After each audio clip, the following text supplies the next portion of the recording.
রাত 12টা। আর কত দৌড়াবো আল্লাহ, প্লিজ এই অশুভগুলোর হাত থেকে রক্ষা করো। যে করেই হোক না কেন এই প্রমাণটাকে হাতছাড়া করা যাবে না।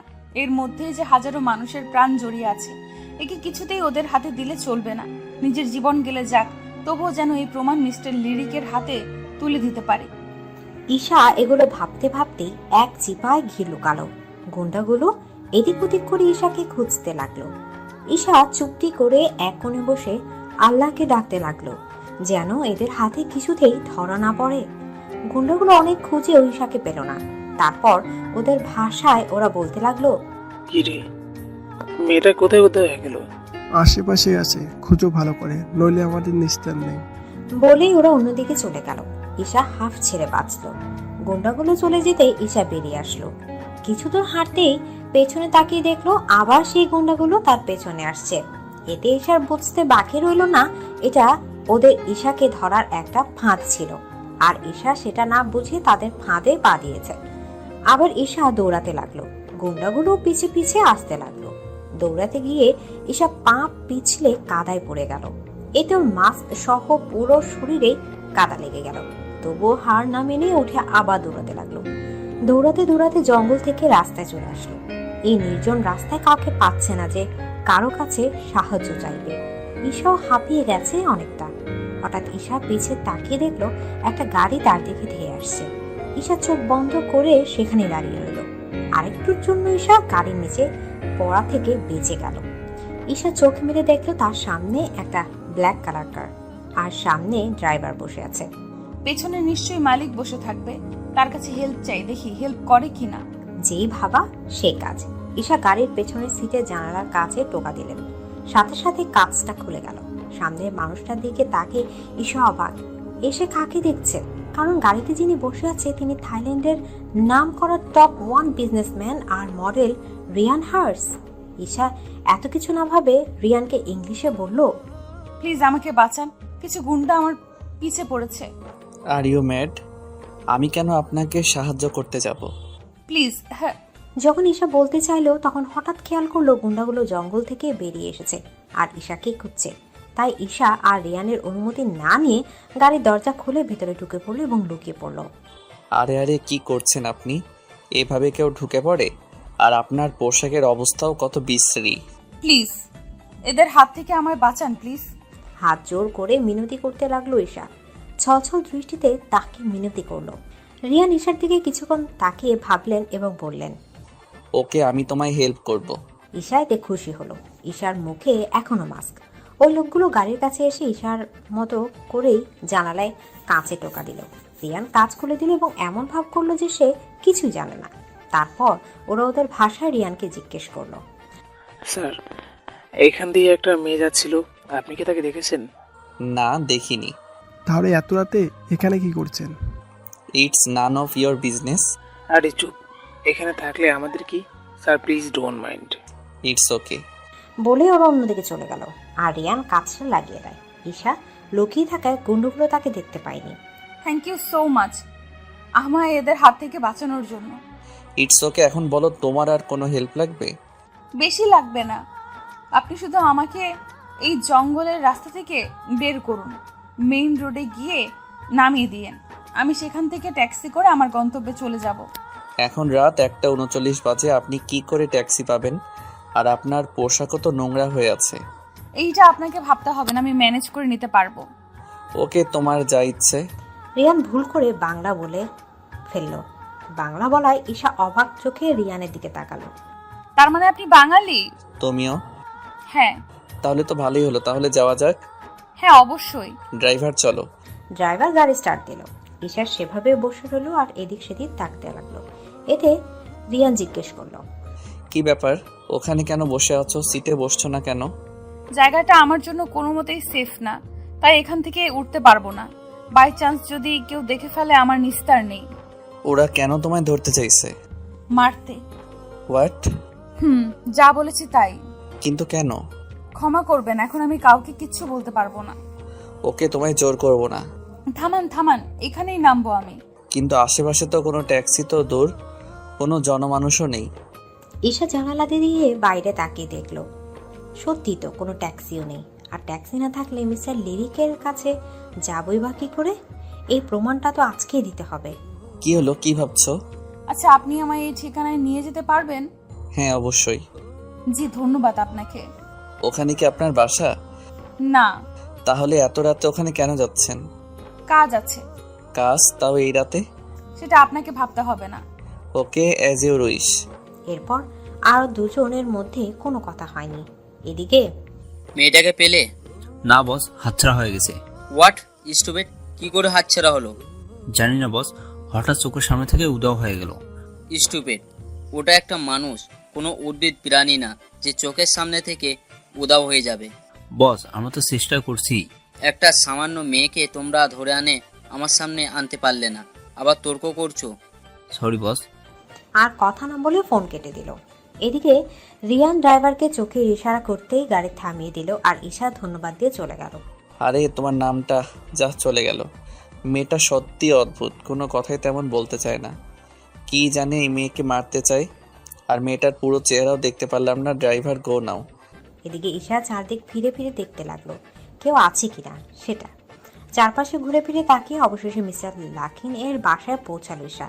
বিল্ডিংয়ের 8ম ফ্লোরে মিস্টার লাকিন থাকে। ঈশা লিফটে করে 8ম ফ্লোরে গেল এবং সেখানে যেয়ে মিস্টার লাকিনের দরজায় নক করলো। কিছুক্ষণের মধ্যে একজন মহিলা দরজা খুলে দিল। মহিলাটি মিসেস লাকিন।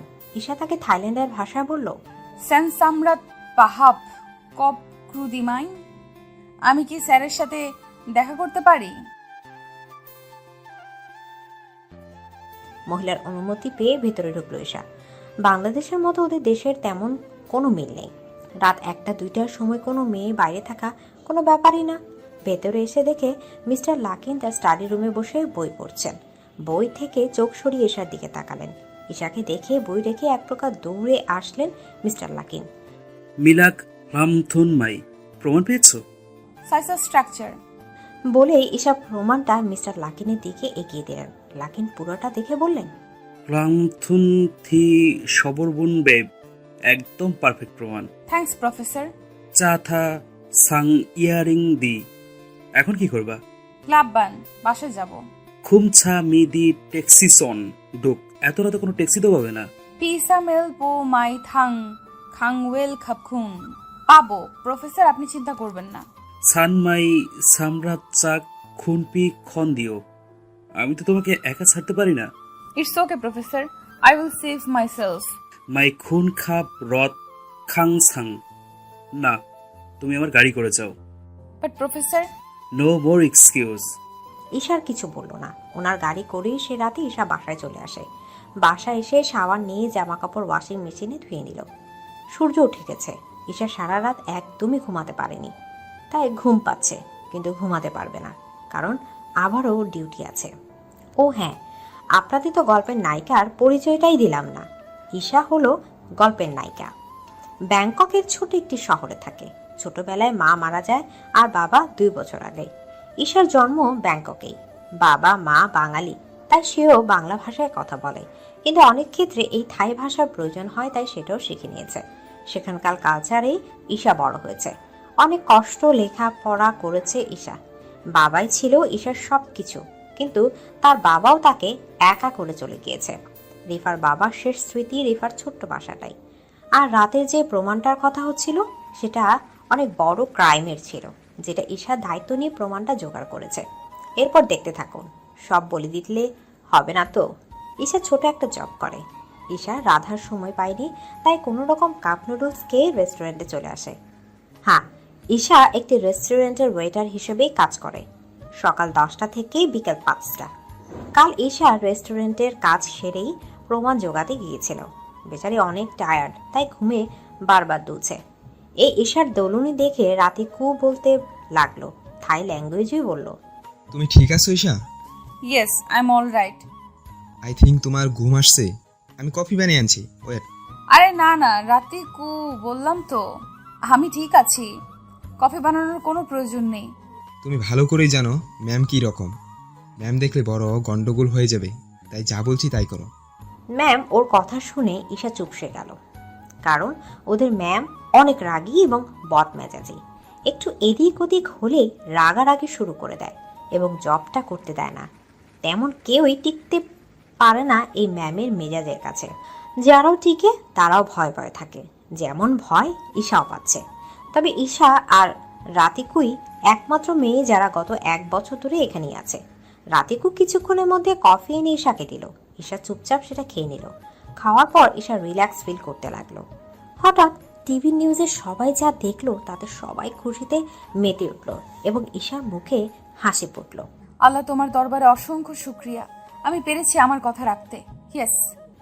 টিভিতে নিউজে বলল, এতদিনে দেশবাসী যে আতঙ্কে ছিল সেটা থেকে এখন সবাই মুক্ত, কারণ যে আমাদের ধ্বংস করতে চেয়েছিল সেই আতঙ্কবাদীর সকল প্রমাণ সহ পুলিশের হাতে গ্রেপ্তার হয়েছে এবং আদালত তাকে তার কুকর্মের জন্য ফাঁসির রায় দিয়েছে।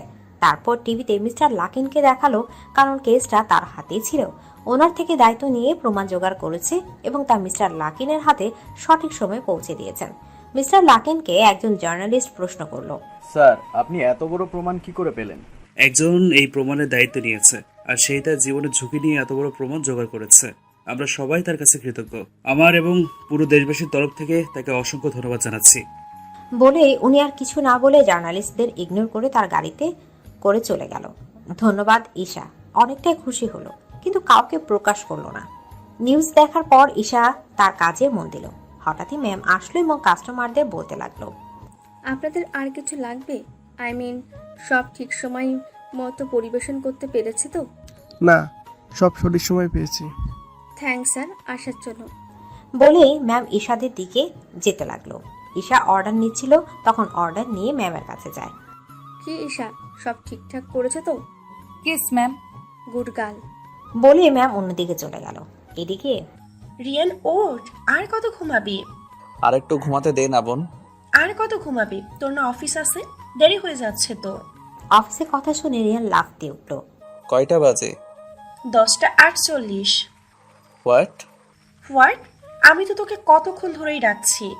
ওহ আপুই, 12টা ইম্পর্টেন্ট মিটিং আর তুই এখন ডাকছিস? আমি তোকে এখন না, 2 ঘন্টা ধরে ডাকছি। ও গড। বলে দৌড়ে ওয়াশরুমে ফ্রেশ হতে চলে গেল। এই ছেলেকে নিয়ে আর পারি না। প্রতিদিন রাতে লেট করে বাড়ি ফিরবে আর সকাল হলে তাড়াহুড়ো। ধুর। এদিকে বলে রায়না সার্ভেন্ট দিয়ে রুম গুছিয়ে নিল। রিয়ান ফ্রেশ হয়ে নাস্তা করে অফিসে চলে গেল। আমাদের গল্পের হিরোর নাম রিয়ান হার্স, থাইল্যান্ডের নাম করা টপ বিজনেসম্যান এবং মডেল। রিয়ান এত বড় বিজনেসম্যান হয়েও তেমন অহংকার নেই। অতিরিক্ত কোনো কিছু যেমন ভালো না, ঠিক তেমনি রিয়ানের মধ্যে বিদ্যমান। কারণ এই অহংকারের জন্যই সে তার হাসি খুশি পরিবারটাকে হারিয়েছে। তবে রাগ আছে ওর মধ্যে। রিয়ান আর তার বোন রাইনা, 2 ভাই বোন একসাথে থাকে। রাইনা বিয়ে করেছে, বাট ওর হাজবেন্ড প্যারিসে থাকে, ওখানে তার বিজনেস। রাইনাকে নিতে চেয়েছিল, বাট রিয়ান এখানে একা হয়ে যাবে ভেবে যায়নি। যতই হোক কলেজার ছোট ভাই বলে কথা, তাই রাইনা তার ভাইয়ের সাথেই থাকে। তার মায়ের মতো করে রিয়ানকে আগলে রাখে। এনিওয়েজ, এর পরেরটা আস্তে আস্তে জানতে পারবেন। এদিকে ঈশা প্রায় অনেকক্ষণ কাজ করলো। লাঞ্চ ব্রেকে চুপচাপ বসে আছে রাতিকু ঈশার সামনে। এমন সময় ম্যাম দৌড়ে এসে বলল, তাড়াতাড়ি রেডি হয়ে নাও, আমাদের রেস্টুরেন্টে টপ বিজনেসম্যান আর তার ক্লায়েন্টরা আসছে। Okay ma'am. তারপর সবাই মিলে একটু গোছগাছ করে নিল। ঈশা এখনো জানে না যে রিয়ান আসবে।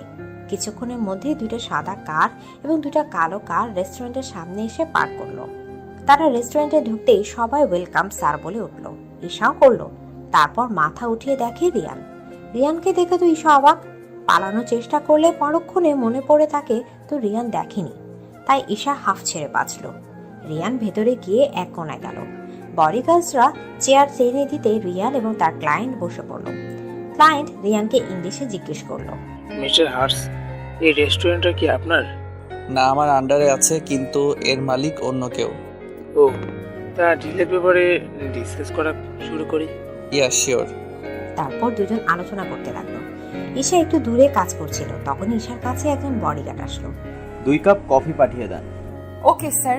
বডিগার্ড চলে গেলে ঈশা তাড়াতাড়ি করে কফি বানিয়ে রাতিকুকে ধরিয়ে দিল। রাতিকু অবাক হয়ে বলল, আমাকে ধরিয়ে দিলে কেন? কারণ কফিটা ওনাদের তুমি দিয়ে আসবে। পাগল নাকি? এখানে আমার অনেক কাজ আছে, এগুলো ফেলে যেতে পারবো না। আমি এদিকটা সামলে নিতে পারবো, তুমি যাও। কেন? ম্যাম আমায় কাজটা দিয়েছে, এখন যদি এসে দেখে আমার জায়গায় তুমি কাজটা করছো তাহলে আমার চাকরি শেষ। না বাবা, তুমি যাও, আমি আমার চাকরি হারাতে পারবো না। ঈশা এবার কি করবে বুঝতে না পেরে শেষে বাধ্য হয়ে কফিটা নিয়ে রিয়ানের সামনে গেল। রিয়ান না তাকিয়ে বলল, এখানে রাখো। Okay sir. ঈশার কণ্ঠ শুনে রিয়ান ঈশার দিকে তাকালো ভ্রু কুঁচকে। তারপর গভীর দৃষ্টিতে ঈশার চোখ আর চেহারাটা দেখল। ঈশাকে দেখে রিয়ান মুগ্ধ হয়ে গেল। মিস্টার হার্স, ঈশা তাড়াতাড়ি সেখান থেকে কেটে পড়ল। বলুন। তা ডিল ফাইনাল তো? Yeah, of course. Thanks mister Hearts. It's my pleasure. তা আমি এখন যাই? হ্যাঁ, অবশ্যই। তারপর ক্লায়েন্ট চলে গেল আর রিয়ান সেখানে বসে বসে ভাবছে ঈশার কথা। তৎক্ষণাৎ তার মনে পড়ে গেল কাল রাতে মেয়েটার মানে ঈশার কথা। ওয়েট, কাল রাতের মেয়েটার কণ্ঠ আর এই মেয়েটার কণ্ঠ তো প্রায় একই, আর চোখগুলো তো তেমনই। তার মানে কি কালকে রাতের মেয়েটাই এই মেয়ে? এসব ভাবছিল আর তখনই রিয়ানের বডিগার্ড যে বলে, স্যার যাবেন না? আগে আমার কথা মন দিয়ে শোনো। ইয়েস স্যার, বলুন। যে মেয়েটা আমাদের কফি দিয়ে গেল সেই মেয়েটার সকল ইনফরমেশন আমার চাই। Okay sir. নাও চলো। এদিকে ঈশা দৌড়ে কিচেনে এসে হাঁপাতে লাগলো। ঈশা দৌড়ানো দেখে রাতিকে অবাক হয়ে বলল, কি হলো, এভাবে দৌড়ে আসলে কেন? এমনি। ও। তারপর ওরাও লাঞ্চ করে আবার কাজ শুরু করলো। এদিকে, হ্যালো আঙ্কেল, কেমন আছেন? জি ভালো বাবা, তুমি? হ্যাঁ ভালো। তা শুনলাম কেস নাকি কমপ্লিট হয়েছে? হ্যাঁ, একটা মেয়ের জন্যই পেরেছি, নইলে ওই ক্রিমিনালকে ধরা জাস্ট ইম্পসিবল ছিল। মেয়েটা কে আঙ্কেল? আমিও তাকে দেখতে চাই। সামনে পার্টিতে দেখে নিও। আচ্ছা আঙ্কেল, আমি এখন রাখছি, একটু ইম্পর্টেন্ট কাজ আছে। আচ্ছা, ভালো থেকো। বাই। তারপর রিয়ান ফোন কেটে দিল। তখনই রিয়ানের কাছে জেফ আসে। স্যার, মেয়েটা সম্পর্কে ইনফরমেশন পেয়েছি। তা বলো, মেয়েটার পরিচয় কি? ওর নাম ঈশা, এই শহরেই আছে, বাবা মা নেই, একাই থাকে। ও একটা রেস্টুরেন্টে জব করে গত 1 বছর ধরে। ও আচ্ছা, আর কিছু করে না? নো স্যার, এইটুকুই। তবে মেয়েটা বাঙালি। সেটা আমিও জানি। কি করে স্যার? সেটা তোমার জানা লাগবে না, তুমি এখন যাও। Okay sir. এদিকে বলেই জেফ চলে গেল। তার মনে মনে হাসছে। ঈশা, বাজিয়ে দিলে মনের গিটার। আই থিঙ্ক তোমাকে পছন্দ করে ফেলেছি। ভেবে মুচকি হাসলো। বিকাল 5টায় কিছু খাবার কিনে বাসা চলে আসলো ঈশা। তারপর শাওয়ার নিয়ে খেয়ে নিল। 7টার দিকে ঘুমিয়ে গেল এত ধকল যাওয়ায়। পরদিন ঈশার সময় মতো উঠে আবার রেস্টুরেন্টে চলে গেল। রিয়ানেরও কাজের চাপ বেড়ে যায়, তা সে আর ঈশানের সাথে দেখা করতে পারেনি। কিন্তু প্রতি মুহূর্তে রিয়ানের ঈশার কথা মনে পড়ছে, ভুলতে গেলেও পারে না। এভাবে প্রায় 10 দিন কেটে যায়। রিয়ানের চাপও কমেছে, তার ডিল সম্পূর্ণভাবে সাকসেসফুল। ওহ আপু, আমি এবার 1000 কোটি টাকার ডিলে সাকসেসফুল হয়েছি। আই এম সো হ্যাপি আপু। কংগ্রেচুলেশনস ভাই, আমিও খুব খুশি হয়েছি। আচ্ছা, আমার জরুরি কাজ আছে আপু, আমি যাই। কেমন? কি কাজ? ওই এমনি, আমি গেলাম, বাই। Okay bye. তারপর রিয়ান বেরিয়ে পড়ল। গাড়িতে যে উঠতে যাবে অমনি রিয়ানের ফোন বেজে উঠল। রিয়ান বিরক্ত হয়ে ফোন হাতে নিয়ে দেখলো লিজা কল করেছে। এতে তো রিয়ান অনেকটাই বিরক্ত হয়ে যায়। লিজা রিয়ানের কলেজ ফ্রেন্ড। কলেজ থেকে রিয়ানের জন্য পাগল, রিয়ানের জন্য অনেক পাগলামি করে এবং এটাও পাবলিককে বলে বেড়ায় যে সে নাকি রিয়ানের গার্লফ্রেন্ড আর বিয়েও করবে। রিয়ান এসবে অনেকটাই বিরক্ত ছিল, তাই সে একদিন রেগে বলেছিল পাবলিককে, একজন বলছে বলে সত্যি সে আমার ওয়াইফ? আমি কি কখনো নিজের মুখে বলেছি যে সে আমার গার্লফ্রেন্ড বা ওয়াইফ? তাহলে বলবেন কেন? আপনাদের তো মনে হয় রাস্তার পাগল এসে কিছু বললে তাকেও বিশ্বাস করে নেবেন। হ্যাঁ, এসব ফেক নিউজ না ছাপিয়ে প্রমাণসহ ভালো নিউজ ছাপান, কাজে দিবে। সেদিন লিজাকে অনেক অপমান করেছে এবং বলেছে যেন কোনো যোগাযোগ না রাখে তার সাথে। পরিশেষে লিজা সুইসাইড করার হুমকি দিল, তাই রিয়ানও আর কিছু করতে পারেনি। রিয়ান হাজার বিরক্তি নিয়ে ফোন রিসিভ করলো। বেবি, তোমায় আমি আগেও বলেছি, এখনো বলছি, ডোন্ট কল মি বেবি। এত কথায় কথায় রাগ করো কেন বলো তো? আচ্ছা বাদ দাও, আমি তোমার সাথে দেখা করব। ইস, কতদিন তোমায় দেখিনি। আমার কাজ আছে, দেখা করতে পারবো না। ওহ বেবি, প্লিজ আসো না। বললাম না কাজ আছে, ডোন্ট ডিস্টার্ব মি। আমি কোনো কথা শুনছি না, তুমি আসবা মানে আসবা। ইটস ফাইনাল, অ্যাড্রেস পাঠিয়ে দিচ্ছি, বাই। বলে রিয়ানকে কিছু বলার সুযোগ না দিয়ে কল কেটে দেয়। রিয়ানও ডোন্ট কেয়ার ভাব নিয়ে গাড়িতে উঠে পড়ে ঈশার সাথে দেখা করবে বলে। মেসেজের টোন বাজলেও সিন করার প্রয়োজন বোধ করেনি রিয়ান। সে যে তার ঈশার সাথে আজ দেখা করবেই করবে। কিছুক্ষণের মধ্যে রিয়ান ঈশার রেস্টুরেন্টের সামনে চলে আসে। রেস্টুরেন্টে ঢুকতেই ভেতরে থাকা সব মেয়েরা চিল্লিয়ে উঠল। এর মাঝে রিয়ান ঈশাকে দেখতে পেল। ঈশা তখন এক কাস্টমারের অর্ডার নিচ্ছিল। রিয়ান খেয়াল করলো ঈশা তার দিকে অবাক হয়ে তাকিয়ে আছে, হয়তো আশা করেনি রিয়ান আসবে। রিয়ান মুচকি হেসে ঈশার দিকে এগোতে নিতেই কোথা থেকে লিজা এসে জড়িয়ে ধরলো। লিজাকে এখানে দেখে রিয়ান অবাক। ও বেবি, তুমি আমায় এতটা মিস করো যে আমার বলার সাথে সাথেই চলে আসলে। How cute. রিয়ান রেগে লিজার থেকে নিজেকে ছাড়িয়ে বলল, গো টু হেল স্টুপিড। এদিকে বলে রেস্টুরেন্টের এক কর্নারে গিয়ে বসলো। লিজাও রিয়ানের পিছু পিছু গিয়ে রিয়ানের সামনে বসলো। রিয়ানের মন চাচ্ছে সকালের সামনে লিজাকে কয়েকটা চড় লাগিয়ে দিতে। Waiter. Yes ma'am. Waiter, 2 cup cold coffee please. Okay ma'am. বলেই ঈশা চলে গেল আর রিয়ান ঈশার যাওয়ার পানে তাকিয়ে রইল। এদিকে লিজা সে কখন থেকে বকবক করেই যাচ্ছে, কিন্তু রিয়ানের কোনো হুঁশ নেই। থাকবে কি করে, সে তো তার ঈশাকে দেখতেই ব্যস্ত। ঈশা কিছুক্ষণের মধ্যে কফি বানিয়ে রিয়ানদের দিকে আসতে নিচ্ছিল। তখনই কয়েকজন ড্রাঙ্ক করা গুন্ডা ঈশার সামনে এসে দাঁড়ালো। এতে রিয়ান রেগে লাল হয়ে যায়। ঈশা অনেকটা বিরক্ত হয়ে বলে, what the hell, leave me alone. Why baby, you always for you. তখনই লিজার কল আসে, তাই সে কথা বলতে অন্য সাইডে চলে যায়। Shut up and get lost from here. No, you want you baby. এদিকে বলেই ঈশার দিকে এগোচ্ছিল, অমনি রিয়ান ঈশার সামনে এসে দাঁড়ালো। Don't disturb her otherwise. বলে রিয়ান ছেলেগুলোকে বাইরের দিকে ইশারা করলো। ছেলেগুলো বাইরে তাকালো এবং দেখলো বাইরে পুলিশ। পুলিশ দেখে ছেলেগুলো ঢোক গেলে সেখান থেকে কেটে পড়লো। রিয়ান পিছে ঘুরে ঈশাকে জিজ্ঞেস করলো, are you okay? Yeah, thank you sir. এই তুমি এই ওয়েটার সাথে কি করছো? Liza, behave yourself. Okay okay, now চলো কফিটা শেষ করি। এমন সময় রিয়ানের কল আসলো। Yes, oh I am really sorry, I forget. Okay wait, I am coming. বলেই ফোন কেটে দিল রিয়ান। সরি লিজা, আমার যেতে হবে আর্জেন্ট। ওকে। তারপর রিয়ান বিল পে করে চলে গেল, কিন্তু রিয়ান তার একটা ব্যাগ রেখে যায়। ঈশা ব্যাগটা দেখতেই সাথে সাথে রিয়ানকে পেছন থেকে ডাকে, কিন্তু রিয়ান এতটাই তাড়াহুড়ো ছিল যে ঈশার ডাক শুনতে পায়নি। ঈশা রিয়ানের কিছু পিছু নিল রিয়ানকে ব্যাগটা দেওয়ার জন্য। রিয়ান গাড়ি করে যায়, তাই ঈশাও ট্যাক্সি করে রিয়ানের পিছু নিতে থাকে। পিছু নিতে নিতে ঈশা একটি বড় শুটিং ক্লাবে ঢুকে পড়ল। বারবার শুনুন শুনুন করে পেছন থেকে ডাকছে, কিন্তু রিয়ান কিছুতেই শুনছে না। ঈশা রিয়ানের পিছু নিতে নিতে একটা শুটিং প্যানেলে চলে আসলো। যে রিয়ানের কাঁধে হাত রাখবে ব্যাগটা দেওয়ার জন্য, তখনই দুইটা মেয়ে আরেকটা মধ্যবয়সী লোক ঈশার সামনে এসে দাঁড়ালো এবং ফিসফিস করে বলতে লাগলো। ঈশাকে কোনো মতেই আর রিয়ানের কাছে যেতে দিল না, আর ঈশাও রিয়ানকে হারিয়ে ফেললো। রিয়ান চেঞ্জিং রুমে চলে আসে চেঞ্জ করার জন্য। হ্যাঁ, রিয়ান একজন মডেলও, এখন তার ফটোশ্যুট হবে, তাই সে এখানে এসেছে। লোকটি আর দুটোর কথোপকথন এমন। ডিরেক্টর স্যার, এই মেয়েটি পারফেক্ট আপনার ফটোশুটের জন্য। আমারও তাই মনে হচ্ছে। তো স্যার, এখন কি করা উচিত? আমাদের girl model's absent, so I think ওকে দিয়েই আমাদের কাজ চালাতে হবে। আর ইউ সিওর স্যার, এই মেয়েটি ভালোভাবে সব করতে পারবে? হ্যাঁ, আমার তো তাই মনে হচ্ছে। আর এখন কিছুই করার নেই, এই ফাইলটার জন্য অনেকেই অপেক্ষা করছে। ওকে স্যার, আপনি যা বলবেন। তারপর ডিরেক্টর চলে গেল, আর মেয়ে দুটো ঈশার সামনে দাঁড়িয়ে রইল। ম্যাম, আসুন আমাদের সাথে। কোথায় যাব? আপনি আমাদের নেক্সট ফটোশুটের জন্য সিলেক্ট হয়েছেন। কিন্তু আমি তো কোনো অ্যাপয়েন্টমেন্ট দেইনি, তাহলে কি করে সিলেক্ট হলাম? আমাদের ডিরেক্টর আপনাকে পছন্দ করে সিলেক্ট করেছে, কোনো অ্যাপয়েন্টমেন্ট নয়। আমি ফটোশুট করতে চাই না, সরি। আমি তো রাজি হয়েছে। আরে আরে, আমি কখন? নিয়ে চল। আরে আমার কথা তো শুনুন। কে শুনে কার কথা? মেয়ে দুটো ঈশাকে জোর করে চেঞ্জিং রুমে নিয়ে গেল। এদিকে চেঞ্জিং রুমে নিয়ে গিয়ে ঈশাকে জোর করে ড্রেস পরালো। ঈশা তো সেই কখন থেকে বলছে আমি রিয়ান স্যারের সাথে দেখা করব, কিন্তু মেয়ে দুটো বলছে আপনি আগে রেডি হয়ে নিন।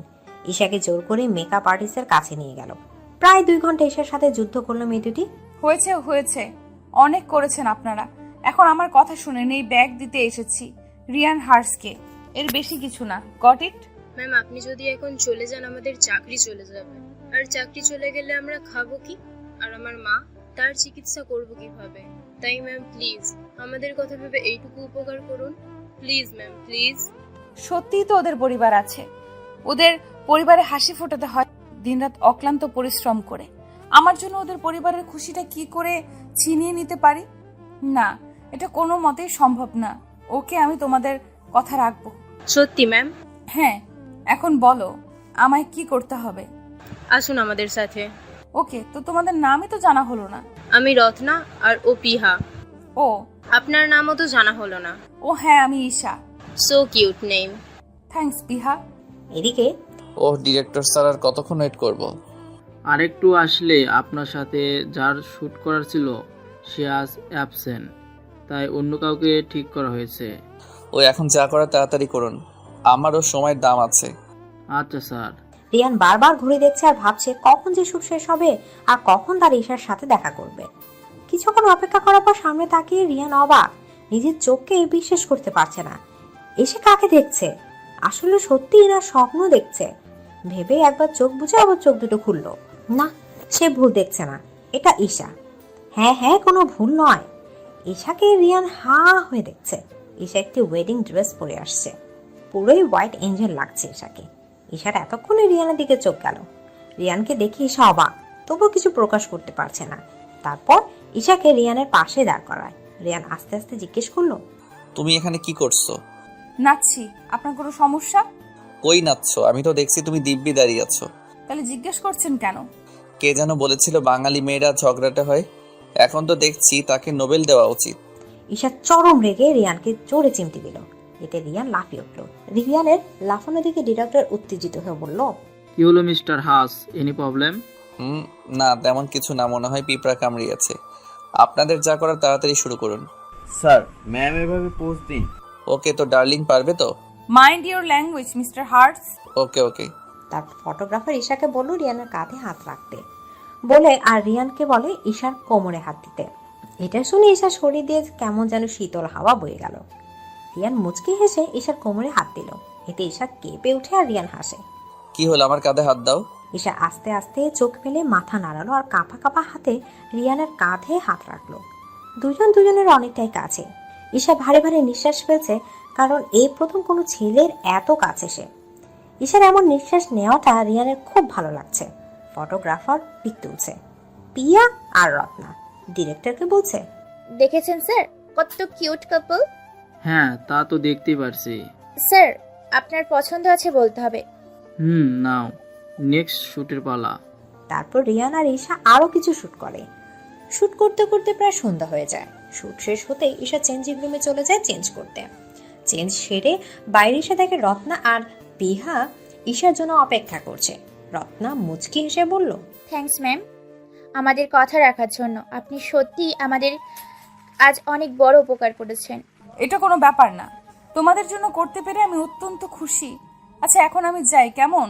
আবার পরে কথা হবে। আচ্ছা ম্যাম, সাবধানে যাবেন। আর এই নিন রিয়ান স্যারের ব্যাগ। ওকে, থ্যাঙ্কস। আমি এখন যাই, কেমন? আল্লাহ হাফেজ। ম্যাম, আল্লাহ হাফেজ মানে কি? ও সরি, আসলে মুসলিমরা বিদায় আল্লাহ হাফেজ বলে থাকে। ও আচ্ছা, so ma'am bye, take care. Bye you too. তারপর ঈশা চেঞ্জিং রুম থেকে বেরিয়ে গেল। ঈশা বেরোতেই রিয়ান ঈশার সামনে এসে দাঁড়ালো। এতে ঈশা অবাক। আপনি এখানে? হ্যাঁ, আমি ছাড়া আর কে হবে শুনি? আপনি এত বাচাল, জানতাম না তো। পাগল বলো, বাচাল বলো, যা ইচ্ছা বলো, আমি বলবো সবটাই তোমার জন্য। উফ, হয়েছে, অনেক বলেছেন। এখন আপনার ব্যাগটা নিন। আপনার এই ব্যাগ আজ আমায় অনেক ঝামেলায় ফেলেছে। ও আচ্ছা, তুমি আমায় ব্যাগটা দিতে এসেই ফেসেছো? বাহ, ব্যাগ, তুই যদি মানুষ হতি তাহলে আমার সবকিছু তোরে দিয়ে দিতাম। এক্সকিউজ মি, আপনি কি তার ছিঁড়ে নাকি? হ্যাঁ, তোমার জন্যই। উফ, সেই কখন থেকে তোমার জন্য শুরু করেছেন? কি প্রবলেমটা কি আপনার একটু বলতে পারেন? Cause I love you. মজা নিচ্ছেন? একদমই না। Do you love me? No, I don't. Oh come on, মিথ্যা বলিও না please. I know love me. আমার এত ইচ্ছা নেই মিথ্যা বলার। ওকে, এখন সরেন, আমি বাসায় যাব। আহা, এত তারা কিসে? চলো আমি তোমায় ড্রপ করে দেই। নো থ্যাঙ্কস, আমি একাই যেতে পারবো। পাগল নাকি, এত রাতে তোমায় একা ছাড়বো? মাত্র 8টা বাজে। রাত কোথায়? আমার কাছে রাতই লাগছে, তাও অনেক রাত। হ্যাঁ, পথ ছাড়ুন বলছি। আমার সাথে যাবা মানে যাবাই। কখনো না। বলে রিয়ানকে ধাক্কা দিয়ে ঈশা পালাতে নিল। অমনি রিয়ান হাত ধরে ফেললো আর ঈশা রিয়ানের হাত থেকে ছাড়া পাওয়ার জন্য মুচড়ে করছে। আপনার সাহস কি করে হলো আমার হাত ধরার? আমার সাথে যাবে তাই? কখনো না। তাহলে আমিও ছাড়ছি না। আরে ডিরেক্টর স্যার কিছু বলবেন? ডিরেক্টরের কথা শুনে রিয়ান ঈশার হাত ছেড়ে পিছে তাকালো, কিন্তু ডিরেক্টর নেই আর ঈশা এই ফাঁকে পালালো। রিয়ান রেগে যে ঈশাকে বকতে যাবে, দেখে ঈশা গায়েব। রিয়ান তো সেখানে দাঁড়িয়েই হাসছে। এই মেয়ে তো হেব্বি চালাক, তবে আর কতক্ষণ পালিয়ে পালিয়ে বেড়াতে পারো সেটা আমিও দেখে নিব। বলে আবার হাসতে লাগলো। ঈশা ট্যাক্সি থেকে নেমে বাসা যাওয়ার জন্য হাঁটছে। এই রাস্তায় ট্যাক্সি চলাচল নিষেধ, শুধু নিজেদের গাড়ি ঢুকতে পারবে। আর ঈশার নিজের গাড়ি নেই, তাই হেঁটেই যায়। হেঁটে যাচ্ছিল তখনই ঈশা গুলির শব্দ শুনতে পায়। আওয়াজটা আসছিল একটা ভাঙা ফ্যাক্টরি থেকে। এখানে কেউ থাকে না, গভর্নমেন্ট থেকে এটা ভাঙছে। গুলির শব্দ পেতে ঈশা মুখে মাস্ক পরে নিল আর হাতে গ্লাভস। তারপর খুব সাবধানে ফ্যাক্টরিটাতে ঢুকলো, কিন্তু ঈশা কাউকে পেল না। কিন্তু দেখতে পেল একজন লোক মাটিতে কাতরাচ্ছে। ঈশা দৌড়ে লোকটার কাছে গেল। লোকটাকে হাড় বরাবর গুলি করেছে। ঈশা লোকটির মাথা নিজের কোলে রেখে বলতে লাগলো, আপনাকে কে মেরেছে? লোকটি শেষ নিঃশ্বাস ত্যাগ করলো। ঈশা নিশ্চিত হয়ে পড়ল, আর তার অনেক খারাপ লাগছে এটা ভেবে যে ঈশার সামনে একটা মানুষ ধুকে ধুকে মরল। কিন্তু ঈশা কিছুই করতে পারল না। ঈশা তারপর কিছু না ভেবে আবার আড়ালে চলে গেল, কারণ যারা খুনি তারা যে কোনো সময় এসে চেকও করতে পারে। আড়ালে থেকে ঈশা মিস্টার লাকিনকে কল দিল। হ্যাঁ ঈশা, কেমন আছো? স্যার এখন এগুলো বলার সময় নেই, এখানে অনেক বড় সমস্যা হয়ে গেছে। কেন, কি হয়েছে? তারপর ঈশা প্রথম থেকে শেষ পর্যন্ত সবটা খুলে বলল। মিস্টার লাকিন সবটা শুনে কিছুক্ষণ চুপ থেকে বলতে লাগলো, আচ্ছা ঠিক আছে, দেখছি। কাল কিন্তু তোমার আরেকটা মিশন আছে, মিশন শুরু। হ্যাঁ প্রফেসর। কি পারবে তো সেটা সম্পন্ন করতে? কালকে তোমার পুরো গ্যাং নিয়ে যেতে হবে কিন্তু। হ্যাঁ প্রফেসর, আমি পারবো, আমাকে যে পারতেই হবে। আচ্ছা ঠিক আছে, আর লাস্টটা যে জায়গায় আছে সেখানে থাকতে দাও, কাল সকালে যা করার করবো। আচ্ছা প্রফেসর, গুড নাইট। আর হ্যাঁ, অবশ্যই কিন্তু কালকে গ্যাং নিয়ে আসবা, কাল তোমার নতুন পরীক্ষা, তৈরি থেকো। হ্যাঁ স্যার, আমি সময় মতো তৈরি থাকবো। ঠিক আছে, এখন তাহলে বাসায় চলে যাও, এখানে ওখানে নিরাপদ নও তুমি। আচ্ছা প্রফেসর, কাল দেখা হচ্ছে। Good night, bye. যত কথা রাখা ছিল এই বুকে জমা, তোমাকে জানিয়ে দিলাম ও প্রিয়তমা, তোমাকে জানিয়ে দিলাম ও প্রিয়তমা। চোখ বন্ধ করে ঈশাকে অনুভব করে গানটা গাইলো। গানটা যেন ঈশাকে ডেডিকেট করে করা। গান শেষ করে পেছনে তাকাতে দেখে রাইনা হাতে হাত গুজে রিয়ানের দিকে ভ্রু কুচকে তাকিয়ে আছে। কি এইভাবে তাকিয়ে আছিস কেন?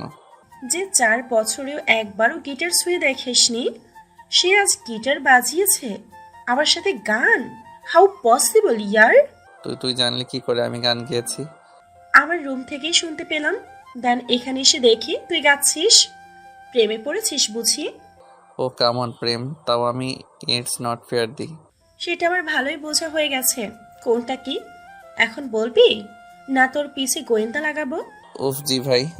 রাইনার হাজবেন্ডকে জিভাই বলে ডাকে। ভালোই করেছে তোমাকে নেয়নি, নইলে মাথা খেয়ে ফেলতে। কি বললি তুই?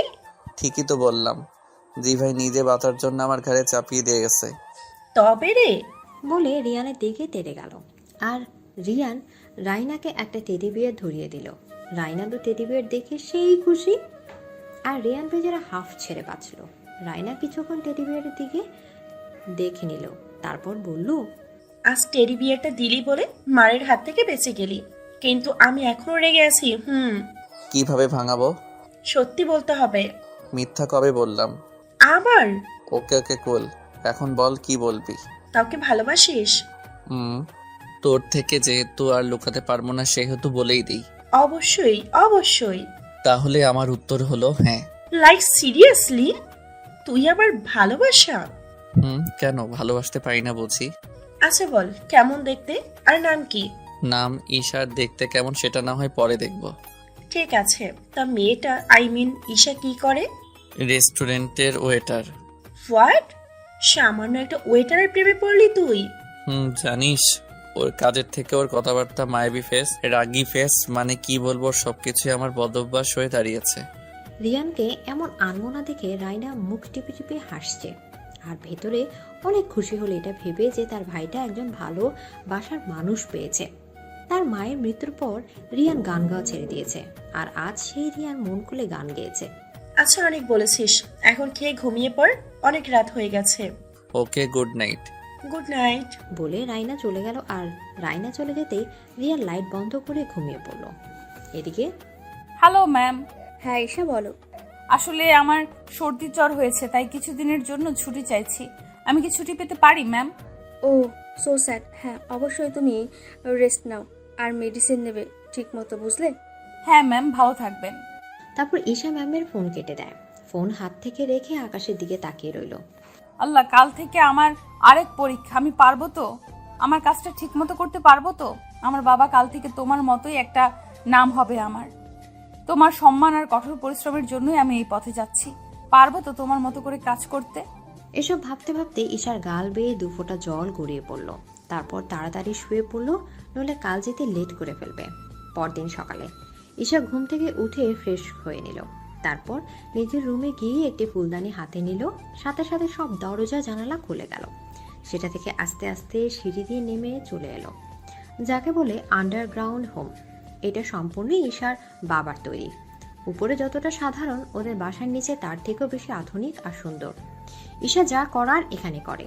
পুরো রুমটাতে খুব ভালো ফার্নিচার, ফটোগ্রাফ দিয়ে সাজানো। Isha black jeans, black dress, black mask, black shoe, black cap এবং হাতে ব্ল্যাক গ্লাভ। ক্যাপটাকে এমনভাবে পরল কেউ ঈশার চোখ দেখতে পারবে না। তারপর ঈশা রুমের আরেকটা সাইডে গেল এবং একটা সুইচ চাপলো। সুইচ চাপতে বেরিয়ে এলো বিভিন্ন ধরনের বন্দুক আর রাইফেল। ঈশা সেখান থেকে নিজের পছন্দ মতো একটা গান নিল। তারপর আবার সেই সুইচটা চাপলো। অমনি গান আর রাইফেলগুলো আগের মতো দেখা যায় না। গানটা নিয়ে ঈশা আরেক দিকে গেল। সেখানে একটা গাড়ি রাখা। ঈশা এমনভাবে সেজেছে যে ঈশার ছেলে না মেয়ে, এটা কেউই বুঝতে পারবে না। ঈশা গাড়ির দিকে যেতেই একটা রিমোট চাপলো। সাথে সাথে একটা রাস্তা বেরিয়ে আসলো। ঈশা গাড়ির ড্রাইভিং সিটে বসলো। তারপর গাড়ি স্টার্ট দিল। গাড়ি আস্তে আস্তে জঙ্গলের রাস্তা দিয়ে বেরোলো। তারপর যে জায়গায় খুন হয়েছে সেই জায়গায় চলে আসলো। সেখানে অনেক মানুষজন, রিপোর্টার্স, পুলিশ, সিআইডি অফিসার্স। ঈশার গাড়ি পার্ক করতে পুলিশরা এগিয়ে গেল। ঈশা ক্যাব ঠিক করে গাড়ি থেকে নামলো। সকল বিলিয়ন লোক আর মানুষজনের ফোকাস এখন ঈশার দিকে। ঈশার সম্পর্কে এখনো কেউ জানে না, আর বুঝতেও পারছে না ঈশার ছেলে নাকি মেয়ে। ঈশা সবাইকে ইগনোর করে লাশটার দিকে গেল। লাশটার কাছে যেয়ে তদন্ত করতে লাগলো কি হয়েছে। সত্যি তো এটাই ঈশা কাল রাতেই যা করার করেছে। এখন শুধু লোক দেখানো যেন কেউ বুঝতে না পারে ঈশা এর আগেও এখানে এসেছে। একজন বলে উঠল, এখানে সবকিছু ভালোভাবেই চেক করা হয়েছে। ওনার হাত বরাবর গুলি লেগেছে, আর ওনার পরিচয়পত্র ওনার পকেট থেকে পেয়েছি। বলেই ইহিয়াত আইডি কার্ডটি ঈশাকে দিল। ঈশা কোনো কথা না বলে কার্ডটি হাতে নিল এবং নাম ঠিকানা দেখতে পেল। লোকটির নাম মিজান, বয়স 53, আর সাথে ঠিকানাও দেখে নিল। ঈশা ইহিয়াতকে কার্ড দিয়ে দিল এবং বলল, লোকটির ফোন থেকে তার রিলেটিভ বা পরিবারকে এক্ষুনি আসতে বলুন। এদিকে বলেই ঈশা অন্যদিকে চলে গেল ক্লু খুঁজতে। ইহাত কণ্ঠ শুনে বুঝতে পারলো ঈশা মেয়ে, কিন্তু সেটা প্রকাশ করলো না, কারণ তাদের মেয়ের অফিসারই তাদের আদেশ দিয়েছে যেন ঈশার ব্যাপারে যাই জানুক না কেন যাতে প্রকাশ না করে।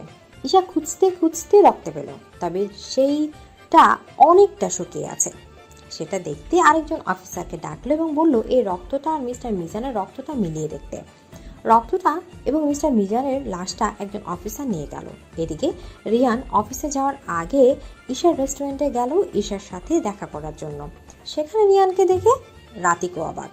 রিয়ান অনেক খুঁজে ঈশাকে পেল না, তাই রাতিকোকে জিজ্ঞেস করলো, এই যে মিস ঈশা কোথায়? জি স্যার। ঈশা কোথায়? ও ঈশা তো আসেনি। আসেনি মানে কেন? অসুস্থ, তাই আসেনি। কি হয়েছে আমার ঈশার? জ্বর ঠান্ডা মনে হয়। ও মাই গড। বলেই রিয়ান বেরিয়ে গেল আর সোজা ঈশার বাসায় গিয়ে গাড়ি থামলো। রিয়ান বারবার বেল বাজাচ্ছে, কিন্তু ঈশার কোনো খবর নেই। এতে রিয়ান আরও চিন্তিত হয়ে পড়েছে। তারপর আর অপেক্ষা করতে না পেরে শেষে রিয়ান তার বডিগার্ডদের দরজা ভাঙতে বলল। এদিকে রিয়ান দরজা ভেঙে ভেতরে ঢুকে দেখে ঈশা বেঘোর ঘুমাচ্ছে। ঈশার ঘুমন্ত মায়াবী চেহারা দেখে রিয়ানের কেমন যেন নেশা ধরে যাচ্ছে। রিয়ান তার বডিগার্ডদের বেরিয়ে যেতে বলল, তারাও বেরিয়ে যায়। আর রিয়ান আস্তে আস্তেই ঈশার দিকে এগোচ্ছে। ঈশাকে রিয়ান যতই দেখছে ততই পাগল হচ্ছে। রিয়ান ঈশার পাশে বসে এক ধ্যানে ঈশার দিকে তাকিয়ে আছে। মনে হচ্ছে যেন রিয়ান সারা জীবন কাটিয়ে ফেলতে পারবে ঈশার এই ঘুমন্ত চেহারাটা দেখে। রিয়ান আস্তে আস্তে একটা ভালোবাসার পরশ এঁকে দিল ঈশার কপালে। এতে ঈশা কিছু না নড়ে চড়ে উঠল। আস্তে আস্তে চোখ খুলে দেখলো রিয়ান তার পাশে বসে আছে। রিয়ানকে দেখে ঈশা লাফ দিয়ে উঠল। ঈশার এমন লাফ দেওয়া দেখে রিয়ান ভয়ও পেয়েছে, আবার বড় হয়েছে। উনি এখানে কি করছেন? আর আমি বা আমার বাড়িতে কি করে? আমি না খুনের ওখানে ছিলাম। হে আল্লাহ, উনি কি তাহলে আমাকে এখানে এনেছেন? জেনে গেছে নাকি আমার আসল পরিচয়? উফ থুর, কি যে হচ্ছে আমার সাথে। কি হলো এইভাবে লাফিয়ে উঠলে যে? আপনি এখানে কি করছেন? আমার বাড়ির ঠিকানা কোথায় পেলেন? আহা, এত উত্তেজিত হওয়ার কোনো প্রয়োজন নেই, তুমি শুয়ে পড়ো। আস্তে আস্তে সব বলছি, এখন তুমি অসুস্থ। ঈশা নিজের হাত কপালে দিয়ে দেখলো সত্যি সত্যি জ্বর। এ মা, আমার জ্বর আসলো কি করে? সকালে তো জ্বর ছিল না, আর এখন এত মাত্রায় জ্বর, বাট কি করে? মনে মনে হাত দিয়ে বুঝলে তো জ্বর আছে। হ্যাঁ। এখন লক্ষ্মীবের মতো শুয়ে পড়ো। ডাক্তারকে ফোন করে জানিয়ে দিয়েছি, উনি কিছুক্ষণের মধ্যেই চলে আসবেন। কি দরকার এত উতলা হওয়ার, তাও আমার মতো সাধারণ মেয়ের জন্য? রিয়ান রেগে ঈশা একদম কাছে চলে যায়। এতে ঈশা অনেকটা ভয় পেয়ে যায় আর কাঁপা কাঁপা গলায় বলে, কি করছেনটা কি? সরুন বলছি। আমার সবটা জুড়েই শুধু তুমি।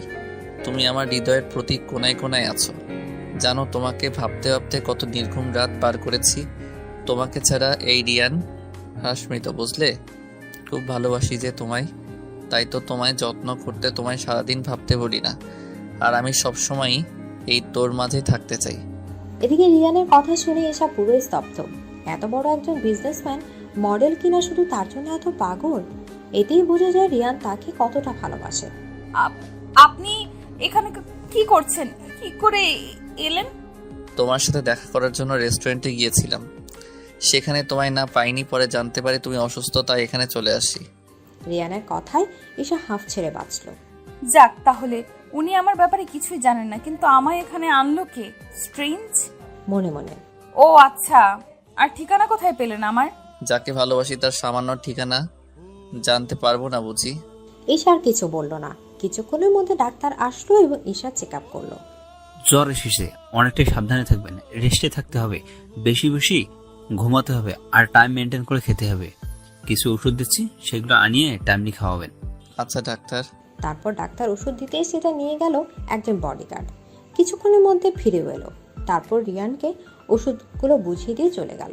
রিয়ান বডিগার্ডদের বলল ওষুধগুলো গাড়িতে রাখতে। তারাও রিয়ানের কথা মতো চলে গেল। উষা শুয়েছিল, অমনি রিয়ান ঈশাকে কোলে তুলে নিল। ঈশা তো 907 ভোল্টের শক খেলো রিয়ানের কাণ্ডে। কিছুক্ষণ চোখ বড় বড় করে হা হয়েছিল। যখন রিয়ান ঈশাকে গাড়িতে উঠাবে, অমনি ঈশা লাফাতে লাগলো নামানোর জন্য। ছাড়ুন আমাকে। কোলে তোলার সাহস কি করে হলো আপনার? আর আমায় কোথায় নিয়ে যাচ্ছেন? নামান বলছি, নামান। ওফ আল্লাহ গো, এত জোরে কেউ চিল্লে? চুপ করো তো, সবসময় এমন মাছির মতো ভন ভন করো কেন? কি বললেন? আমি মাছির মতো ভন ভন করছি? আমি যদি মাছি হই তাহলে আপনিও কাইল্লা কাক, আর কাকের মতো কা কা করে আমার মাথা খান। চুপ করবা না, আছাড় মারবো। রিয়ানের কথায় ঈশা ভয় পেয়ে একদম চুপ হয়ে গেল আর শক্ত করে গলা জড়িয়ে ধরলো যদি রিয়ান সত্যি সত্যি ফেলে দেয় এই ভয়ে। ঈশার কাণ্ডে রিয়ানের রাগ উধা হয়ে গেল আর জোরে জোরে হাসতে লাগলো। রিয়ানের হাসিতে ঈশা পুরো অবাক বনে গেল। কি হলো, এভাবে হাসছেন কেন? তোমার এমন বাচ্চামো দেখে। আমি আবার কোথায় বাচ্চামো করলাম? এই যে কেমন শক্ত করে গলা জড়িয়ে ধরেছো। আমি সাদে ধরিনি, আপনি যদি ফেলে দেন তাই ধরেছি। ও তাহলে আমায় ভয় পাও? ভয়, তাও আপনাকে? হাস্যকর। আপনাকে অবিশ্বাস করি, কিন্তু ভয় না, অবিশ্বাস করি। ও আচ্ছা, তাই নাকি? তাই। ভয় কাকে বলে সেটা ভালো করে বোঝাবো। বলে ঈশাকে গাড়িতে বসালো আর নিজেও ঈশার সাথে বসলো। ঈশা তো হ্যাপ দিয়ে ভয় পেয়ে গেছে আর বারবার ভয়ে ঢোক গিলছে। এটা ভেবে যদি কোথাও মেরে তাকে ফেলে দেয়। তো দেখুন, আমাকে ছাড়ুন, নইলে আমি পুলিশকে কল করব। কেন? এই যে আমাকে আপনি মেরে ফেলে দিয়ে আসবেন, তাই। এদিকে ঈশার কথায় রিয়ান তো হু হু করে হাসতে লাগলো। কি হলো, আমি কি হাসির কথা বলেছি? এত হাসছেন কেন? বেচারা রিয়ান হাসির জন্যই কোথায় বলতে পারছে না, এমন অবস্থা। এতে ঈশা আরো রেগে যায়। কি হলো বলবেন না? আমি চেঁচাবো? পাগল নাকি? আমি তোমায় কেন মারতে যাব? আমি তো তোমায় আমার বাসায় নিয়ে যাচ্ছি। মানে কি? আপনার বাসায় কেন নিয়ে যাবেন? তোমার কি মনে হয় এই অসুস্থ অবস্থায় তোমায় একা ছেড়ে যাব আমি? সেটা কখনোই হবে না। আমার বাসায় আমার আপু আছে, সাথে অনেক সার্ভেন্টরাও, তাই তোমার কোনো সমস্যা হবে না। বাট আমার এসবের প্রয়োজন নেই, আমি একাই থাকতে পারি, আমার অভ্যাস আছে। আমি থাকতে তোমার আর অভ্যাসের প্রয়োজন নেই, সো চুপ থাকো, নইলে আমি কিন্তু সত্যি সত্যি জঙ্গলে ফেলে দিয়ে আসবো তোমায়। ঈশা ভয়ে চুপসে গেল। তারপর রিয়ান ঈশাকে নিজের বাসায় নিয়ে গেল। বেল বাজাতে রাইনা দরজা খুলে দিল, আর রিয়ানের কোলে এভাবে একটা মেয়েকে দেখে রাইনা অবাক। ভাই, এই মেয়েটি কে, আর কেনই বা তুই ওকে কোলে নিলি? ঈশার তো মন চাচ্ছে লজ্জায় মাটিতে মিশে যেতে। কত মানুষ তাকে রিয়ানের কোলে দেখছে। ও ঈশা, এখন ভেতরে তো ঢুকতে দে নাকি? এখানে স্ট্যাচুর মতো দাঁড়িয়ে থাকবো? না না, ভেতরে আয়। তারপর রিয়ান ঈশাকে নিয়ে ভেতরে ঢুকলো। এদিকে ঈশাকে সোফায় বসিয়ে রিয়ান উপরে চলে গেল ফ্রেশ হতে। কি হয়েছে তোমার ঈশা? এদিকে রাইনার এত কেয়ার দেখে ঈশা অবাক। এটা ভেবে যে তাকে রাইনা কি করে চিনল। ঈশার এমন অবাক হওয়া দেখে রাইনা মুচকি হেসে বলল, তোমার কথা আগেই রিয়ান বলেছে, কিন্তু তোমায় দেখায়নি, তাই তখন চিনতে পারিনি। এদিকে ঈশার হঠাৎ কেন যেন লজ্জা লজ্জা লাগছে। তারপর লজ্জা মাখা ফেস নিয়ে বলল, ও হয়েছে, আর লজ্জা পেতে হবে না। এর মধ্যে রিয়ান চলে আসলো আর ঈশাকে আবার কোলে দিল নিল। এতে ঈশা আরো অনেকটা লজ্জা পায় আর ফিসফিস করে বলে, এই কি করছেন কি? নামান আমাকে, আপু আছে তো। এদিকে রিয়ান চোখ গরম করে ঈশার দিকে তাকালো। এতে ঈশা আবার চুপ হয়ে যায়। বাবা, বউয়ের প্রতি এত কেয়ারিং। তা তো অবশ্যই, তোর কি? আমার কিছুই না। বলে রাইনা কিচেনে চলে গেল, আর রিয়ান ঈশাকে উপরে নিজের রুমে নিয়ে গেল।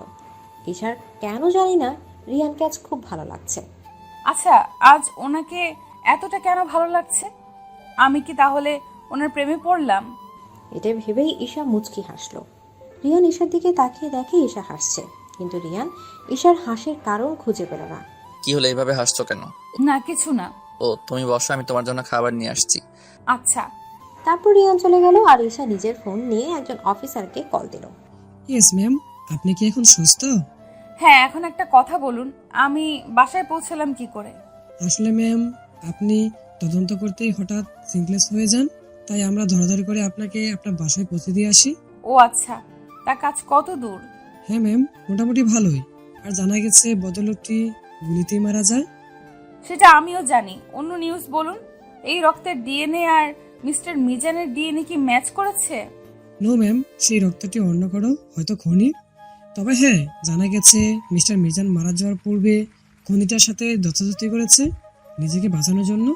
ও আচ্ছা, আমি সুস্থ হলে আসার চেষ্টা করব। Okay ma'am. আচ্ছা, এখন রাখছি। এদিকে ঈশা ফোন রাখতেই দেখলো রিয়ান ঈশার দিকে খাবার নিয়ে তাকিয়ে আছে। ঈশা ভেতরে ভেতরে ভয়ে শেষ। এটা ভেবে যে রিয়ান কিছু শুনে ফেলেনি তো। কার সাথে কথা বলছিলে? ও, রাতিকো ফোন করেছিল, তার সাথেই কথা বলছিলাম। ও। রিয়ানের কেন যেন মনে হচ্ছে ঈশা তার থেকে কিছু একটা লুকোচ্ছে, কিন্তু কি সেটা সে বুঝতে পারছে না। ওকে, এখন খেয়ে নাও তো। আচ্ছা দিন। ঈশা নিজের হাতে খেতে চাইলে রিয়ান কেড়ে নিয়ে বলে, না, আমি খাইয়ে দিব, সো চুপচাপ থাকো। কিন্তু আবার ঈশা আর কিছু বলল না। রিয়ান নিজের হাতে খুব যত্নে ঈশাকে খাইয়ে দিল। আচ্ছা, আপনার বাবা বা মাকে যে দেখছি না? আমার মা নেই আর বাবা। ও, ক্ষমা করবেন, কিন্তু আপনার বাবা? উনি অন্য দেশে থাকেন আর তার সেকেন্ড ওয়াইফকে নিয়ে। সরি, আপনাকে এভাবে জিজ্ঞেস করা উচিত হয়নি। 2 দিন পর তো এমনি আমার বউ হবা, এতে প্রশ্ন করতেই পারো। এদিকে রিয়ানের কথা ঈশা আর কিছুই বলল না, চুপচাপ মাথা নিচু করে রইল। এতে রিয়ান মুচকি হাসলো। এভাবেই চলতে থাকে। ঈশা কয়েকদিনে রিয়ানের মতো এত কেয়ারকে ভালোবেসে ফেলেছে যা প্রকাশই করেনি। ঈশা ফোনে তার টিমকে এটা ওটা করতে বলে, কারণ সে রিয়ানের বাসা থেকে কোনো মতেই বের হতে পারবে না। প্রতি জায়গায় সিকিউরিটি আর বডিগার্ড। এমনিতেও ঈশা তার ড্রেসটাও আনেনি যা পরে বের হতে পারবে। হ্যাঁ, ঈশা আন্ডারগ্রাউন্ড এজেন্টস পুলিশের আর সিআইডি অফিসারদের লিডার। ঈশার উপরও একজন বস আছে, তবে তার থেকেও বেশি প্রয়োজন ঈশাকে। ঈশা শুধু একটা কথাই মন দিয়ে ভাবে, মিস্টার মিজানকে যখন ঈশা জিজ্ঞেস করেছিল যে কে তাকে গুলি করেছে, তখন মিস্টার মিজান তাকে বলেছিল যে মম। এই মমটা কে সেটাই বোঝার চেষ্টা করছে। কিছুক্ষণ ভেবেই তাড়াতাড়ি উঠে পড়ল। না, এখানে আর চুপ করে বসে থাকা যায় না, আমাকে এখন যেতেই হবে, যে করেই হোক। বলে ঈশা রেডি হয়ে বেরিয়ে গেল। রুম থেকে বেরোতে দেখলো রাইনা তার রুমের দিকে আসছে। এই কয়েকদিনে খুব ভাব জমেছে রাইনা আর ঈশা।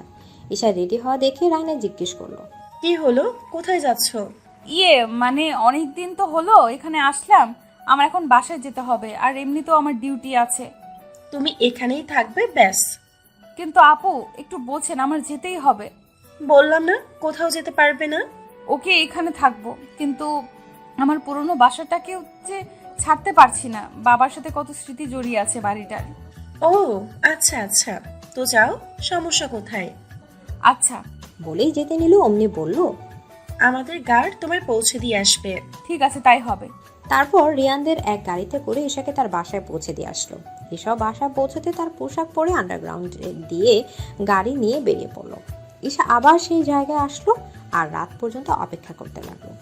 অপেক্ষা করতে করতে এক পর্যায়ে দেখলো একটা ছেলে ড্রিঙ্ক করতে করতে আসছে আর কি সব প্রলাপ বকছে। ঈশা দ্রুত তার টিমকে ডাকলো ফোন করে। তারাও কিছুক্ষণের মধ্যে এসে ছেলেটাকে পাকড়াও করলো। তারপর ঈশা ধীরে ধীরে বেরিয়ে আসলো। কি হচ্ছে কি? কে আপনারা? আর আমাকে কেন ধরে রেখেছেন? খুন করে বলছিস আমি কিছু করিনি? মানে খুন? কিন্তু কে করেছে? চুপ, নিজেকে কি মনে করেছিস? খুব ইনোসেন্ট। আরে আমি বা কিছু করিনি। আচ্ছা মানলাম তুই কিছু করিসনি, কিন্তু তুই এত তোতলাচ্ছিস কেন? আমি সত্যি কিছু জানি না, বিশ্বাস করেন। চুপ, এখন নাম বল। মারুফ। এই রক্তের ডিএনএ আর ওই রক্তের ডিএনএ ম্যাচ করো, গিয়ে যাও। ওকে ম্যাম, এই চল। বলেই টেনে নিয়ে যেতে লাগলো আর মারুফ বারবার বলতে লাগলো, ম্যাম আমি কিছু করিনি, আমার কোনো দোষ নেই। ঈশা একটা দীর্ঘশ্বাস নিয়ে যেই পেছনে ঘুরলো সাথে সাথে চমকে উঠলো আর অবাকও, কারণ পিছে রিয়ান দাঁড়িয়ে আছে। ঈশা নিজের ক্যাপটা খুলে কাপা কাপা গলায় বলতে লাগলো, আপনি এখানে কি করছেন? সেটা তো আমার তোমাকে জিজ্ঞেস করার কথা। কে তুমি? আমি ঈশা। কি হয়েছে? আমি জানি তুমি ঈশা, তোমার আসল পরিচয় জানতে চেয়েছি। ড্যামিট। এদিকে রিয়ানের চিৎকারে ঈশা ভয়ে কেঁপে উঠলো। ঈশার সাথে রিয়ান চিল্লিয়ে কথা বলছে দেখে দুজন অফিসার এসে বলতে লাগলো, মিস্টার হার্স, আপনার সাহস কি করে হয় আমাদের বসের সাথে এভাবে জোর গলায় কথা বলার? এদিকে আর কিছু বলতে নিলে ঈশা ইশারা থামিয়ে দেয়, বলে এখান থেকে চলে যেতে। তারাও চলে যায়। তারা চলে যেতেই ঈশা রিয়ানের দিকে এক পলক তাকে নিজের গাড়ি যেতে লাগলো। রিয়ানের এই ইগনোর একদম সহ্য হলো না, আবার রেগে চিল্লিয়ে বলল, কি হলো? Answer me. নিজের বাসায় যাও। বলে আবার গাড়ির কাছে যেতে লাগলো। এবার রিয়া নিজের রাগ কন্ট্রোল করতে পারলো না একদমই। সেও পেছন পেছন গিয়ে ঈশাকে গাড়ির সাথে শক্ত করে চেপে ধরলো আর ঈশা ব্যথায় কুকড়ে ওঠে। এত তেজ কিসের? হ্যাঁ, আমি বললাম না আমার অ্যান্সার দিতে, আর তুমি আমাকে ইগনোর করছো। How deer you! প্লিজ ছাড়ুন, আমায় লাগছে আমার। আগে আমার অ্যান্সার দাও, তারপর ছাড়বো। আমি বলছি সবটা। মিস্টার লাকিনের কণ্ঠ শুনে রিয়ান ঈশাকে সাথে সাথে ছেড়ে দিল আর ঈশাও নিজেকে সামলে চুপচাপ দাঁড়ালো। আঙ্কেল আপনি এখানে? আমি ঈশা, গাড়ি নিয়ে চলো তোমার বাসায়। আচ্ছা প্রফেসর। রিয়ান ঈশার গাড়িতে ওঠো আর তোমার বডিগার্ডদের বলো তোমার গাড়ি নিয়ে যেতে। আচ্ছা আঙ্কেল। বলে রিয়ান তার বডিগার্ডদের বলে দিল গাড়ি নিয়ে যেতে। তারা গাড়ি নিয়ে যেতেই ঈশা ড্রাইভিং সাইডে বসলো। মিস্টার লাকিন পেছনের সিটে আর রিয়ান ঈশার পাশে। রিয়ান এসবের কিছুই বুঝতে পারছে না। আমরা কোথায় যাব আঙ্কেল? ঈশার বাসায়। ঈশা স্টার্ট দাও। ওকে প্রফেসর। বলে ঈশা ড্রাইভ শুরু করলো। ঈশার এত ভালো ড্রাইভ দেখে রিয়ান অবাক। আরো অবাক হলো জঙ্গলের দিকে যাচ্ছে দেখে। জঙ্গলের দিকে কেন? তোমার বাসা তো ওই দিকে। দেখে যাও। তা রিয়ানও কিছু বললো না। সে আজ সিদ্ধান্ত নিয়েই নিয়েছে যে সকল রহস্য আজ সে জানবে। কিছুক্ষণের মধ্যে জঙ্গলের ভেতরে পৌঁছে যায় এবং একটা সুইচ চাপ দিয়ে কয়েকটা গাছ সরে যায় আর সেখান থেকে সরু খুব সুন্দর একটা রাস্তা বেরিয়ে আসে। সে রাস্তায় ঢুকতেই গাছগুলো আবার নিজের জায়গায় চলে আসে। এতে কেউই বুঝতে পারবে না এখানে কোনো রাস্তা আছে। এটা একটা আন্ডারগ্রাউন্ড রোড। এসব দেখে রিয়ান জাস্ট হা হয়ে আছে। কিছুক্ষণের মধ্যে ঈশা পার্কিং সাইডে গাড়ি থামালো। তারপর গাড়ি থেকে নেমে ফিঙ্গারপ্রিন্ট দিতেই দরজা খুলে গেল।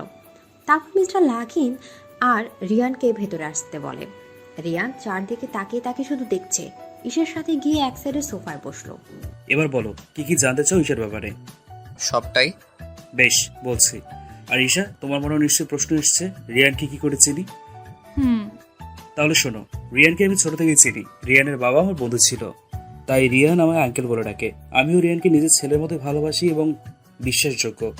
ও আচ্ছা। এখন শোনো ঈশার কাহিনী। ঈশা হচ্ছে এদেশের আন্ডারগ্রাউন্ড এজেন্স এর কমান্ডার প্রিন্স ইলিয়াস খানের একমাত্র কন্যা ঈশা খান। ঈশার বাবার পরিচয়ে রিয়ান অবাক, কারণ ইলিয়াস উনি ছিলেন অত্যন্ত মেধাবী এবং খুব ভালো একজন কমান্ডার। তার মতো অধিক বুদ্ধি কারো ছিল না, আর না ছিল তার সাথে পাঙ্গা নেওয়ার মতো কারোর সাহস। মিস্টার লাকিন আবার বলতে শুরু করলেন, ঈশার জন্মের পরপরই ঈশার মা মারা যায়, তাই তার সুরক্ষার জন্য ইলিয়াস আমার কাছে ঈশাকে নিয়ে আসে। সেই ছোট থেকেই ওকে নিজের হাতে মানুষ করেছি।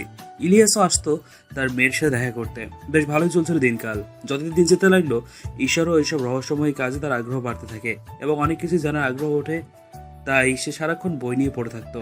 এটা দেখে যখন ঈশা মাধ্যমিক শেষ করলো, তখনই ইলিয়াস তাকে নিয়ে যায় এবং ঈশাকে আলাদাভাবে ইলিয়াস শিক্ষা দিত কমান্ডারের কাজ এবং অস্ত্রের সম্পর্কে। ঈশা দিন দিন অনেকটাই পারদর্শী হয়ে যায়। ঈশার বাবার খুব ইচ্ছে ছিল ঈশাকে ইলিয়াসের পদে নিযুক্ত করার, কিন্তু এই পদে আসার আগে ইলিয়াস। এদিকে বলেই একটা দীর্ঘশ্বাস ফেলে মিস্টার লাকিন ঈশার চোখ দিয়ে জল গড়িয়ে পড়ার আগে সাথে সাথে চোখ মুছে ফেললো। রিয়ানের খারাপ লাগছে তবুও জিজ্ঞেস করলো, তারপর কি হয়েছে আঙ্কেল? ঈশার লেখাপড়া যখন প্রায় শেষ, তখন ইলিয়াসের হঠাৎই হার্ট অ্যাটাক হয়। শেষবারের মতো শুধু আমায় একটা কথাই বলেছিল, তার মেয়ে যেন কারো প্রকাশ্যে না থাকে এবং ঈশাকে যেন ইলিয়াসের পদে নিযুক্ত করা হয়। সেদিন থেকে ঈশাও নিজেকে প্রস্তুত করতে থাকে। 2 বছর আরও অনেক ভালো প্রশিক্ষণ নেয়। তারপর আসে ওই আতঙ্কবাদীর বোমা হামলার বিষয়টা। সেটা শুধুমাত্র ঈশার জন্য সফল হয়েছে। ঈশাই অনেক কঠিন পরিশ্রম করে আর তার বুদ্ধি দিয়েই খুব নিখুঁত প্রমাণ জোগাড় করেছিল। সেদিন বলেছিলাম না তোমাকে, একটা মেয়ে এসব করেছে? ঈশাই সেই মেয়ে, বুঝলে? সমস্ত ব্যাপারটা শুনে রিয়ান বাকরুদ্ধ। সে ভাবতে পারছে না ঈশা এতটা ভালো কিছু করতে পারে, অথচ রিয়ান ঈশাকে সামান্য ওয়েটার হিসেবে চিনত। কোনো ওয়েটারের আড়ালে এত কিছু হবে সেটা বোঝা দেয়। তখন ঈশার ফোনে কল আসলো। ঈশা রিসিভ করলো।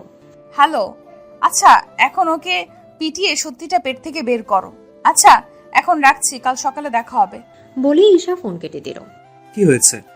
প্রফেসর, ওই মারুফের ডিএনএর সাথে ওই রক্তের ডিএনএ ম্যাচ করেছে। বাহ, এটা তো ভালো খবর। ফাইনালি আরো একটা কেস সলভ হলো, কি বলো? ঈশা উত্তরে শুধু মুচকি হাসলো। মিস্টার লাকিন আবার জিজ্ঞেস করলো, তা এখন বলো তো, তোমাদের মধ্যে কিসের সম্পর্ক, কি করেছিল দুজনকে?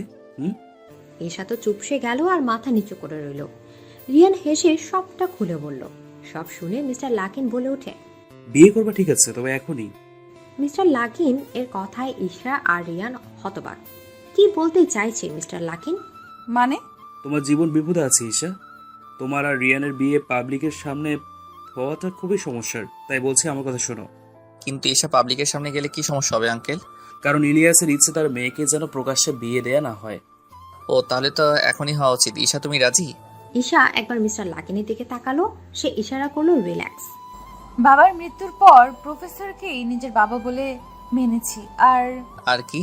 আপনাকেও নিজের অজান্তে ভালোবেসে ফেলেছি, তাই আপনাকে বিয়ে করতে রাজি। ঈশার কথায় রিয়ান হাসলো, কিন্তু ভেতরে ভেতরে সে অনেকটাই খুশি এটা ভেবে যে ঈশা তাকে ভালোবাসে। রিয়ানের ইচ্ছা করছে ঈশাকে শক্ত করেই জড়িয়ে ধরতে। I love you Isha, I love you so much. তোমায় ছাড়া এই রিয়ান যে মূল্যহীন। কিন্তু রিয়ান চাইলেও কিছু বলছে না, কারণ তাদের সামনে মিস্টার লাকিন বসে আছে। বাহ, আমার ঈশা মাও তো রাজি। তো চলো এখন গির্জায়। না আঙ্কেল, আমরা মুসলিম, তাই আমি চাই আমাদের ইসলাম রীতিতেই বিয়ে হোক। আমি ওনার সাথে একমত প্রফেসর। আচ্ছা ঠিক আছে। এত রাতে কোথাও এদেশে কাজই পাওয়া যাবে বলে তো মনে হয় না। ওই ব্যবস্থা আমি করতে পারবো, তুমি শুধু তোমার বডিগার্ডদের নিয়ে যা করার করো। আচ্ছা আঙ্কেল। এদিকে বলে রিয়ান ফোন নিয়ে অন্যদিকে চলে গেল। তারপর ঈশা, মিস্টার লাকিন আর রিয়ান উপরে চলে আসলো আন্ডারগ্রাউন্ড থেকে। কিছুক্ষণের মধ্যে রিয়ানের বডিগার্ডরা হাজির হলো প্রয়োজনীয় জিনিসপত্র নিয়ে। তারা কিছুক্ষণের মধ্যে রওনা হলো এবং একটা 5 স্টার হোটেলে গিয়ে গাড়ি থামালো। তারপর 10 নম্বর ফ্লোরে গিয়ে একটা রুমে ঢুকলো। সেখানে আগেই রাইনা আর কাজী সাহেব ছিল। রাইনা ঈশার পেশা সম্পর্কে এখনো কিছু জানে না। রিয়ান আর ঈশা গিয়ে এক সোফায় বসলো আর তাদের সামনে কাজী সাহেব। কাজী সাহেব বিয়ে পড়াতে শুরু করলেন। তারপর ঈশা আর রিয়ানকে বিয়ের রেজিস্ট্রেশন পেপারে সাইন করালো। খুব সুন্দরভাবে ইসলামী রীতিতে ঈশা আর রিয়ানের বিয়ে সম্পূর্ণ হলো। ঈশা আর রিয়ান এখন লিগেলি হাজব্যান্ড ওয়াইফ। এটা ভাবতে রিয়ান মুচকে মুচকে হাসছে।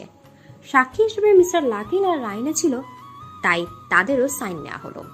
বিয়ের সকল নিয়ম শেষ করতে করতে ভোর হয়ে যায়। তাই ঈশা রিয়ান আর মিস্টার লাকিনের সাথে নিজের বাসায় চলে আসে এবং ঈশা রেডি হয়ে নেয় অফিসে যাওয়ার জন্য। কাল রাত থেকে কিছুই খাওনি, খেয়ে নাও। আমার কাজ আছে, খেতে পারবো না, তাড়াতাড়ি যেতে হবে। একদম চুপ, মাত্র ভোর, তাই চুপচাপ খাও, নাইলে মার খাবা। এই, আপনার সাহস তো কম না? আপনি আমাকে মারের ভয় দেখান। কি বললা? না না, কিছু না খেয়েই যাব। এই তো গুড। তারপর রিয়ান বডিগার্ডকে আনানো খাবারটা ঈশাকে খাইয়ে দিল আর ঈশাও রিয়ানকে খাইয়ে দিল। মিস্টার লাকিন দূর থেকে দেখে হাসলো। ঈশ্বরের দুজনের জন্যই তৈরি করেছে। খাওয়া দাওয়া শেষ করে ঈশা আর মিস্টার লাকিনকে অফিসে পৌঁছে দিয়ে রিয়ানও নিজের অফিসে চলে গেল। ঈশা আর মিস্টার লাকি মারুফের সামনে বসে আছে, আর মারুফ মাথা নিচু করে আছে। তার পাশে মারুফকে শায়েস্তা করার জন্য একজন অফিসার আছে। ঈশা প্রশ্ন করা শুরু করলো। কেন মেরেছিস মিস্টার মিজানকে? উনি আমার কলেজে স্যার ছিল, আগে থেকে আমাকে দেখতে পারতো না, অনেক বাজে কথা শোনাতো, যেখানে সেখানে অপদস্থ করতো, কিন্তু আমি কিছু বলতাম না। হাজার রাগ থাকলেও আমার ড্রাগসের নেশা ছিল, সেটা আমার স্যার জেনে যায়, তাই আমাকে পুলিশের কাছে দৌড়ে দেওয়ার জন্য সবসময় ফলো করতো। আমি এসবের কিছুই জানতাম না।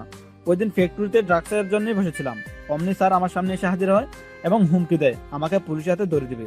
আমিও ভয় পেয়ে যাই, তাই নিজেকে বাঁচাতে ওনাকে খুন করে দিই আর সেখান থেকে কোনো রকমে পালিয়ে আসি।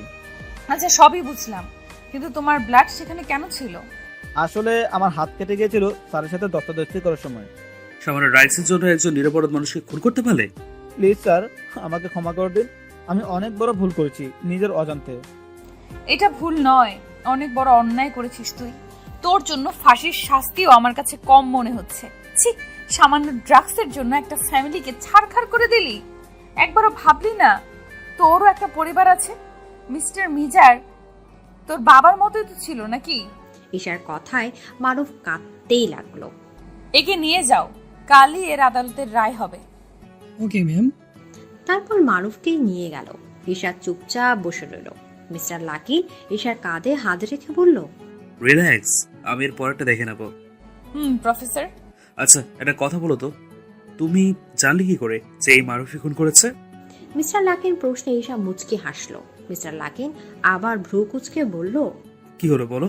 মিস্টার মিজানকে যখন আহত অবস্থায় পাই তখন তাকে জিজ্ঞেস করেছিলাম কে তাকে গুলি করেছে। সে উত্তরে শুধু ম ম মা বলে মারা যায়। আমি সেদিন থেকেই ভাবতে থাকি উনি কার কথা বলতে চেয়েছিল।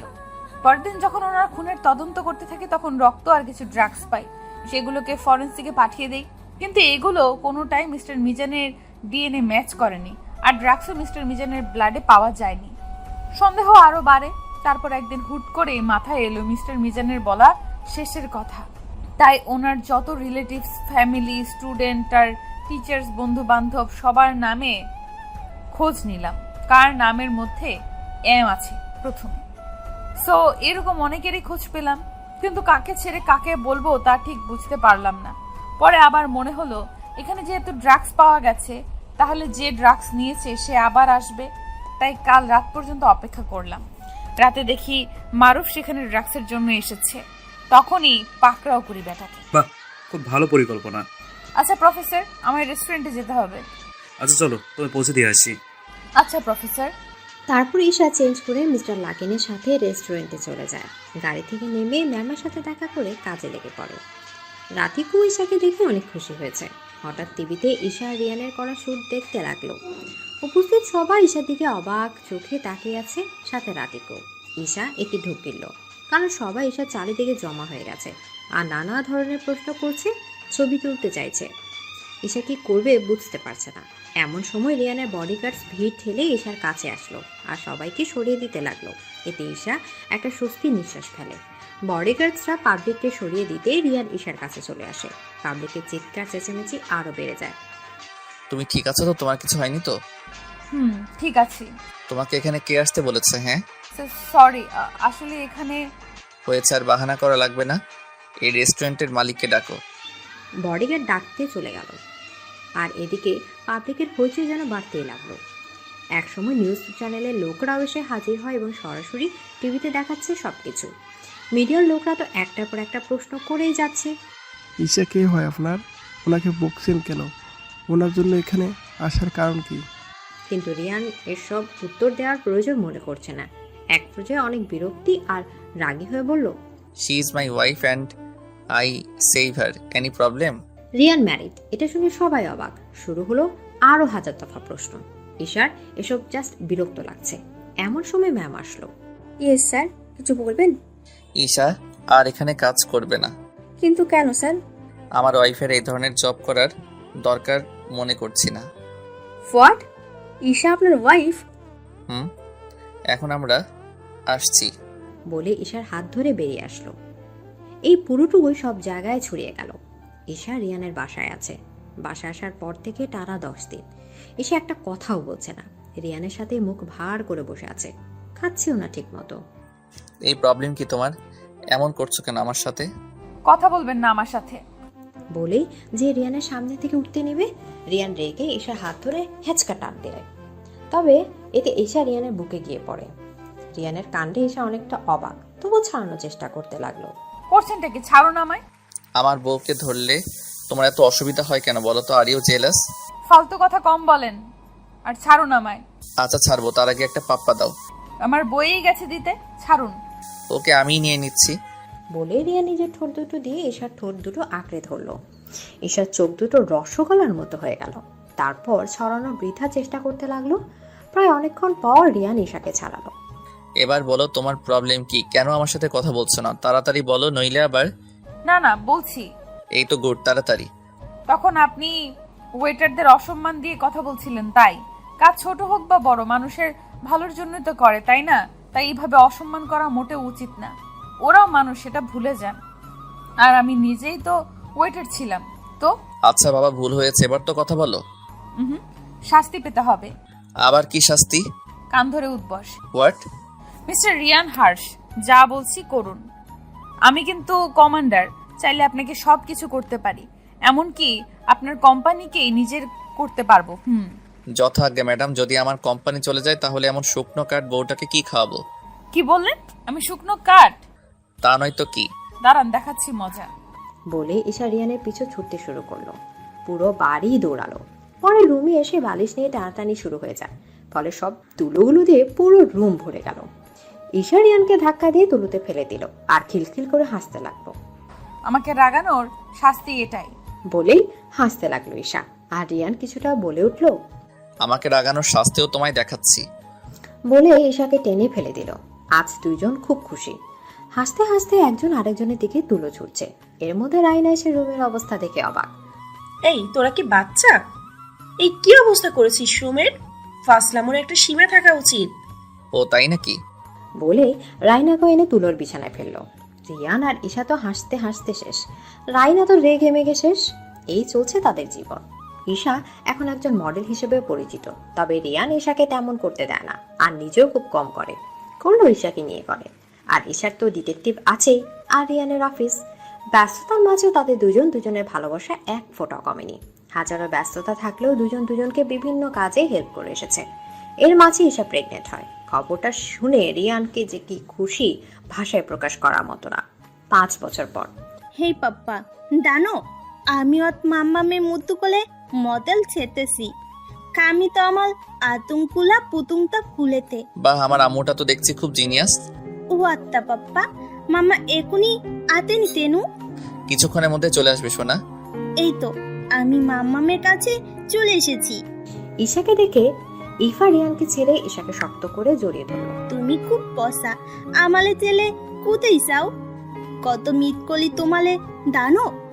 মিস ইউ টু সোনা। এই দেখো আমি চলে এসেছি। ঠিক আছে ঠিক আছে। এখন মাম্মাকে একটা কিস দাও। ইফা ঈশাকে একটা পাপ্পি দিল আর ঈশাও দিল। এসব দেখে রিয়ান বলল, বাহ বাহ, মাম্মামকে পেয়ে পাপ্পাকে ভুলে গেছে। না পাপ্পা, তুমিও আতো, আমার মাম্মা তো তোমারই মাম্মাম।